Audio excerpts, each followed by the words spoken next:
સોની પાસે નિવેદન લેવડાવી અને ઓલા પર 120 કરીને 420 કરીને 120 બી નાખી. શું કામ? કે લિક્વિડ મની, પૈસા જે આવે ને આખા પરિવારે વાપરા છે.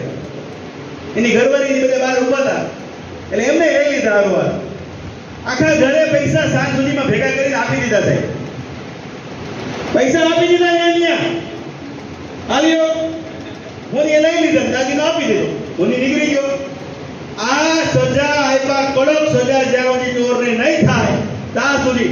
બાકી તમે એમ કહો કે બિલ તંબુરામાંથી બિલ આપે કોઈ, મારા બાપુજીનું ઘરમાંથી બિલ ના નીકળે. આ ગિફ્ટેડ આઈટમ છે. સોનું એટલે શું? સસરો જમાઈને આપે, ઓલાને આપે. હવે હું તમને આ કોકને ગિફ્ટ આપવા બેહું, વીટીનો બિલ મૂકું ના મૂકું ના.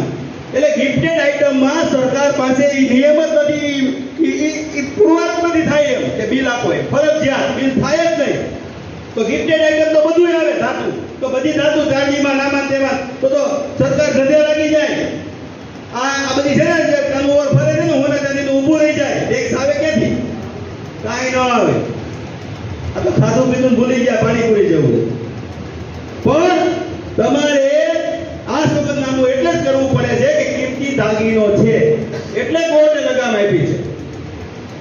બિલ તમારા માટે ફરજિયાત નથી, પણ એને પૂછવાનું ક્યાં બનાવ્યું હતું. થોડું ઘણું આટલી બધી વાર પ્રશ્ન પૂછશો ને બે ચાર એટલે ઓળખ પલરી જશે, વયો જશે, તો તમે એમને બચી જશો. પણ બચી જાય એટલે એ સીસીટીવી ફૂટેજ જે હોય ને એ બીજાને મોકલવું. બીજો મરી જશે તો ખાસ ધ્યાન રાખવું. અને ગમે ત્યારે ગમે એરિયાની પોલીસ આવે તમને ઉચકીને લઈ જાય તો એનું વ્યૂ ન જવું.